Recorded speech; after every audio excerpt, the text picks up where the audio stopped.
Le Premier ministre nommé Jean-Michel Lapin est invité à faire le dépôt de ses pièces au Sénat de la République. La correspondance relative lui a été adressée ce vendredi matin, informe le président du Grand Corps Kalamura Cantave, précisant avoir reçu la veille la notification de la présidence concernant la nomination de M. Lapin. Le sénateur Cantave précise que sitôt que les pièces déposées, une commission sera constituée afin de les analysé conformément aux procédures établies. Le président du Sénat confirme également avoir entamé, comme annoncé hier jeudi, les consultations avec les différents blocs politiques du Grand Corps pour connaître leur position officielle concernant la nomination de Jean-Michel Lapin à la primature. Le Conseil de sécurité des Nations Unies a adopté ce vendredi une résolution dans laquelle il décide de proroger le mandat de la mission des Nations Unies pour l'appui à la justice en Haïti pour une période finale de 6 mois jusqu'au 15 octobre 2019. Donc, dans cette résolution présentée par les États-Unis et adoptée par 13 voix pour et 2 abstentions, Russie et République dominicaine, les membres du Conseil prient également le secrétaire général de l'ONU d'entamer la planification nécessaire pour mettre en place la mission politique spéciale des Nations Unies qu'il a recommandé pour prendre le relais de la MINUJUST et d'entamer le retrait graduel du personnel de l'opération de maintien de la paix avant le 15 octobre 2019. Dans sa résolution adoptée ce vendredi, le Conseil de sécurité demande au secrétaire général de lui présenter dans les 30 jours suivant l'adoption de ce texte un rapport concernant les détails opérationnels de la mission politique spéciale proposée. Nouvelle rencontre ce vendredi du député de Cité-Soleil, le maire Pierre, avec des représentants d'organisations de la commune dans le cadre des initiatives visant à rétablir la paix dans le plus vaste bidonville de la capitale confronté à un regain de violences armées. À l'issue de cette rencontre, un comité de suivi a été mis en place, informe le parlementaire qui annonce d'autres réunions et la tenue prochaine d'une marche pour la paix à Cité-Soleil. Le député Pierre Lemaire en a profité pour dénoncer un complot visant à l'assassiner. Écoutez sa déclaration au micro de Jean-Louis Fanfan. Et nous connaissons que c'était un grand problème. Parce que pour le problème ça résoudre, il faut toute petite cité, toute force vive cité, tout secteur, y arriver chita sur un table ensemble. Et puis pour parler de ensemble de problèmes comme ça fait face, et puis ensemble pour nous donner un élément de solution. Et je pense que tout en tant qu'autorité, c'est des voix et les bagages à aller mal pour me chita avec tout le secteur et garder qui ça va aller. Et nous avons profité de moment ça pour nous dire et il y a un peu de choses qui cachent derrière ça qui a développé dans la communauté solaire. Et il y a des anciennes autorités, et il y a des anciens candidats, il y a des gens qui aspirent en candidat qui ont manigance une sorte d'assassinat politique et physique contre les députés. Et je pense que je dis, et ce n'est pas les députés qui sont victimes de gens de série de complots, je pense que c'est la communauté solaire. Et nous avons constaté, depuis plus de 3 ans avec nous comme député cité, et ça nous développé comme rapport avec notre autorité locale. J'en ai fait le jeudi, c'est comme ça nous fait. Nous avons parlé avec toute force vive, tout groupe organisé pour te permettre que la cité ait la paix. Moi, je dis tout le monde, en bataille pour gagner la paix, si son monde jeudi ou bien velléité pour député ou bien magistrat, c'est dans l'élection, c'est une vision politique, c'est développer le leadership. C'est ça qui a développé pas bon pour la population.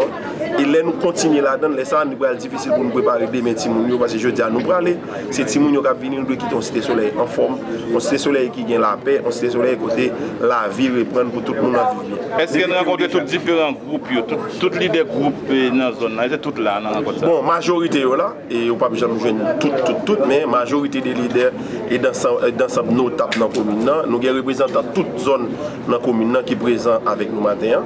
Et dans la rencontre, ils sont sortis sur une commission. Et la commission, ça, lundi, nous avons une rencontre avec les représentants de tout secteur et dans le Parlement pour nous arriver déboucher sur le résultat final là, et pour nous joindre toutes les propositions et puis pour nous développer, pour nous faire une marche pacifique dans la cité, une marche pour nous demander la paix. Après, pour nous avoir des conférences de presse ensemble des secteurs, ça vous fait pour forcer l'État haïtien et pas une réponse avec un ensemble de problèmes que la cité solaire fait pas. Kenson Pierre et Élie Destiné, deux responsables d'organisations évoluant à Cité Soleil, ont salué l'initiative du député et fait part de leur volonté de contribuer aux efforts pour rétablir la paix dans leur commune. Jean qui nous a cité ça pendant 3 ans, qui ont vraiment la paix, qui peut-être c'est un exemple pendant pour tout l'autre ghetto. Je dis à non, tout coûte, mais bagay guerre ça a déclenché tout de suite. Ça a fait plus. Mais un seul bagay m'a dit, comme m'a dit, vous me faites partie de la commission cap là pour au moins chercher une solution pour la guerre ça, stopper. Mais m'a dit, nous-mêmes là, nous pas ni en haut, nous pas ni en bas. Nous tous ces monde Cité Soleil, nous tous voulons la paix, c'est la paix à nous besoin. Et me garantis tout. Un jour qu'on vient là, la paix obligée faite parce que c'est ça toute population Cité Soleil l'a donne. Depuis qu'il y a une stratégie d'employer pendant 3 ans ça pour la paix à exister. Eh bien, m'a demandé député, il faut qu'ils utilisent même force ça et même plus pour que la paix qu'on a nous rejoignons. C'est que nous comptons aujourd'hui, c'est une initiative que le député le maire prend. On y crée autour d'une table pour nous capables de discuter cause Cité Soleil et ça fait plaisir à pile. Et je me sens moins content tout et le peuple est content. Et c'est une bagarre qui peut faire le peuple est content. Les joindre provision ça sorti côté la paix pour le régner. C'est la paix nous besoin. Nous pas besoin de la peur. La peur la pluie a tombé peut-être pour nous dans le plus bas dormi. Mais nous connaissons avec député le maire qui c'est un poteau garçon qui est capable de faire une série de travail dans la cité. Et bien non organisation Mores et organisation MOP Haïti nous dit député merci d'avance pour le gros travail que vous pouvez faire pour nous. Les n'a dormi et les n'a marché pour nous capable marcher en paix et dormir en paix dans la cité pour tout le travail capable de faire. La coordonnatrice du mouvement Bataille ouvrière, Yannick Etienne, dénonce les mauvaises conditions de travail des ouvriers.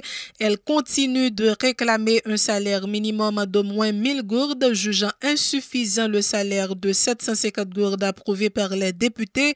La syndicaliste réclame également l'annulation de la loi 3.8, soulignant que les conditions ne sont pas réunies pour l'appliquer. Écoutez les déclarations de Yannick Etienne.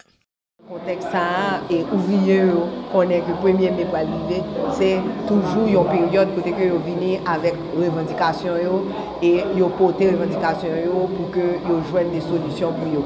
Donc parmi les revendications que vous portez, c'est que c'est sur question salaire, comme on connaît que et chambre députée à lui-même l'idée vini avec une question salaire, il modifie la loi 2009 là et il vini avec un salaire de 750 gouttes pour le secteur textile là. Donc il premièrement montrer que il pas d'accord avec 750 gouttes là et gagner dans ouvrier qui voit que il a entre 1000 gouttes et 1500 gouttes.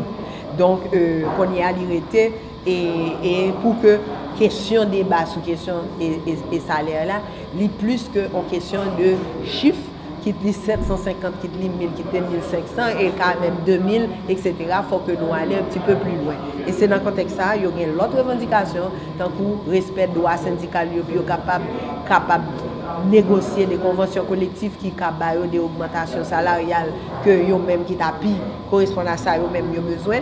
Ils voulaient tout pour eux et suspendre, révoquer, membre, par exemple, depuis 2017, révocation a fait un bon membre qui révoqué arbitrairement et illégalement.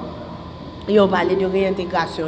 Ils ont vu que pour une bonne genre réforme dans l'ONA avec le Fatma, parce que toutes les institutions n'ont pas de service que même ils ont besoin. Et particulièrement dans l'ONA, côté que ils disent qu'on bonne garde qui fait comme cotisation que même ils connaissent versé. Et puis ils attendaient que comme aller à droite, à gauche, etc. Et gagner, peut-être ça, ils ont demandé qu'il faut qu'on audite sérieux par une institution indépendante qui fait de l'ONA, puis on connaît qui ça fait avec comme cotisation. Et ça, c'est sérieux. Même dans la journée aujourd'hui, la population haïtienne a demandé qui ça fait comme Petro-Caribéa, ouvrier dans l'usine sous-traitance, a demandé qui ça fait comme cotisation dans l'ONA. Parce que vous avez trop gagote, trop désordre qui lui-même a fait dans côté ça.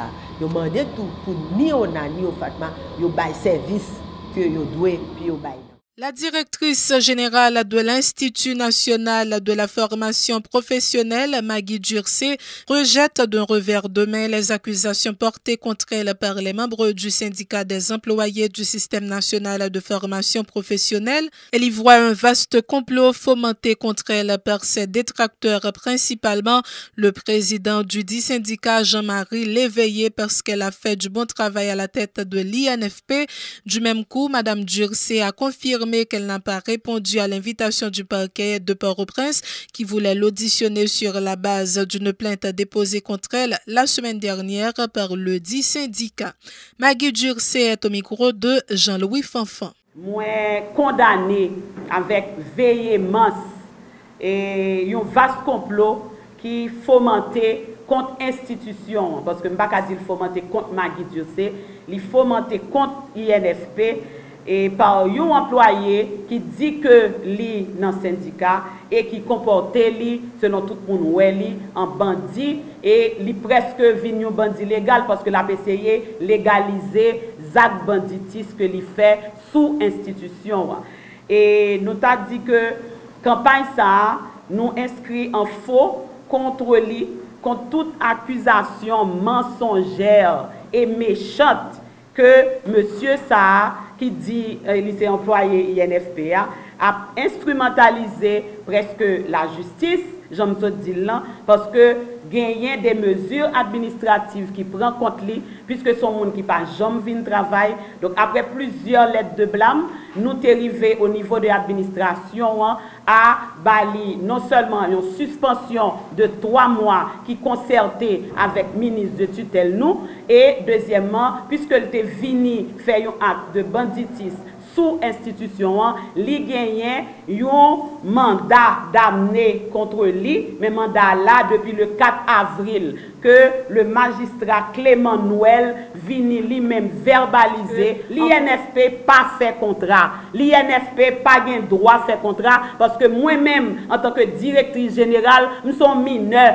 devant la loi, moi pas un comptable de deniers publics actuellement. Donc c'est ministre de tutelle qui lui-même signe et fait tout ça qui a rapport avec l'INFP. Donc Maggie Durcé pas gain non dans nomination, pas gain non dans contrat. Ensuite, toute dépense INFP fait. Y a dit Maggie Durcé dans Gabji, Maggie Durcé dans et corruption. Corruption, Maggie Durcé pas gérer l'argent. Y a joué sur une perception. Tout ce que l'INFP gain pour le faire, il fait par le biais de son ministère de tutelle. À l'initiative de la conférence des recteurs, présidents et dirigeants d'universités et d'institutions d'enseignement supérieur haïtien, l'Université de la Renaissance et l'Agence universitaire de la francophonie, une journée d'échange a eu lieu ce vendredi à Port-au-Prince autour de la sécurité alimentaire en Haïti. Cette activité qui s'inscrit dans le cadre du projet baptisé Les universités haïtiennes pour le développement visait à sensibiliser les universitaires sur la question de la sécurité alimentaire. Edgar Prévillon est le secrétaire exécutif de l'accord PUYA. Dans le cadre de cette semaine, les universités et le développement, on organise ce matin à l'université La Renaissance le premier panel. Et panel ça, il portait sur l'insécurité alimentaire. Parce que nous vivons sous la menace de l'insécurité alimentaire dans ce pays. Donc, au sein de l'accord PUYA, nous avons compris qu'il était nécessaire d'organiser ce panel pour que des experts en la matière puissent participer, puissent partager les informations avec les étudiants et les professeurs de cette université. Alors, on parle de 30 ans, on parle d'un secteur qui est 30 ans depuis le partenariat sérieux. Bon, et le secteur de l'enseignement supérieur, on connaît qu'il naît après les événements de 1986. Avant 1986, c'était seulement l'Université d'État d'Haïti, mais après 1987, la Constitution haïtienne a fait une ouverture au secteur privé pour que tu es capable de gagner des universités privées, parce que l'offre était réduite par rapport à la demande. De 1987 à aujourd'hui, ce qui fait à peu près 32 ans. Donc le secteur n'a pas donné vraiment de bons résultats. Oui, en termes quantitatifs, il y a beaucoup de jeunes qui rentraient à l'université. Mais en termes qualitatifs, eh bien, les résultats ne sont pas encourageants parce que nous n'avons pas arrivé encore à atteindre la qualité. Donc la mission de la Corbuya, eh bien, c'est de travailler à ce que nous puissions avoir non seulement une université publique privée qui reçoit beaucoup d'étudiants, mais que les étudiants soient aussi très bien formés. Parce que le développement d'une nation passe obligatoirement que par ses ressources humaines bien formées. Donc la mission de l'université, c'est de former des ressources humaines de qualité. Donc nous sommes conscients que nous ne sommes pas encore au rendez-vous de la qualité. Donc dans le cadre de la Corbuya, nous nous mettons au travail pour que dans les années à venir, nous puissions avoir une université qui produit des ressources de grande qualité et capable de rivaliser, d'être compétitive avec les autres régions de la Caraïbe. L'un des intervenants, directeur technique à la coordination nationale de la sécurité alimentaire, déplore la détérioration de la situation au cours des dernières années. Actuellement, environ 3 millions de personnes sont en situation d'insécurité alimentaire dans le pays, selon la CNSA. Pour nous voir qu'on y a là, il y a des gens qui ne peuvent pas faire manger la caillou. Avec des plus forts haïtiens, n'importe où ça là, m'a regardé là autour de l'université, c'est chien jambé à prendre. Là on a une chance de acheter un petit baril manger, on voit pas jour. Dans la déclaration de l'Université des droits de l'homme, il dit faut moun manger pour vivre. Une question parfois, moun ne pas même prendre haïtien pour bête parce que bête manger pour vivre. Est-ce que c'est moun nourri? Et bien dans le processus de rendre haïtien vin moun, nous pensons que c'est un sujet qui supposé intéresser toute universitaire et comme problème insécurité alimentaire là, son problème sociétal et nous pensons que nous supposons réfléchir autour de lui-même. Ça fait que nous invitons tous les étudiants qui sont dans l'université, membres de la Corbuya et même les étudiants des autres universités pour venir réfléchir ensemble avec nous sur la question relative à l'insécurité. Tout étudiant qui d'ailleurs ils sont appelés à travailler dans le secteur privé et dans le secteur public. Nous-mêmes dans l'université, nous formons les gens pour le public et pour le privé. C'est eux-mêmes, après un certain temps, qui vont faire relève. Tout n'est qui grand monde là, puis il faut là de pas mourir l'autre semaine. C'est une façon de parler. Mais quand même, ces jeunes qui vont remplacer nous, c'est eux-mêmes qui vont occuper les rênes du pouvoir. Donc nous pensons que si nous commençons à conscientiser sur le problème de l'alimentation, nous sommes capables, à partir de réflexions que vous faites, à partir de formations que vous gagnez, nous sommes capables de porter des problèmes, des solutions à problèmes d'insécurité alimentaire, ça qui sont problèmes criants. C'est le temps d'une pause à ce journal, on vous revient.